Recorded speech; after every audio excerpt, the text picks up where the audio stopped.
آپ کو معلوم ہے قرآن میں 2 دفعہ کہا گیا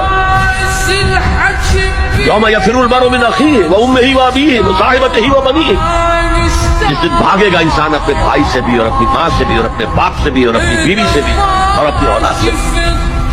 کیوں؟ نفسی نفسی نفسی نفسی نفسی نفسی، میری اولاد کو جھونک دو، میرے ماں باپ کو جھونک دو، میری بیوی کو جھونک دو، بیوی کہے گی میرے شوہر کو جھونک دو۔ یہی نفسی نفسی دنیا میں رہے آپ کی، مجھے اپنے آپ کو بچانا ہے سب سے پہلے، اور پھر مجھے اپنے سب سے پہلے آل اولاد کو بچانا۔ یا ایھا الذین آمنوا قوا انفسکم واہلیکم نارا، اے ایمان والو بچاؤ اپنے آپ کو اور اپنے اہل و عیال کو آگ سے۔ یہ کام ہے آپ کریں اور سمجھیے، نہ بیٹا کام آئے گا، نہ جورو کام آئے گی، نہ باپ کام آئے گا، نہ ماں کام آئے گا، تمہارا اپنا عمل۔ اگر تم اس راستے پر چلے، اپنی ہمت کے مطابق چلتے رہے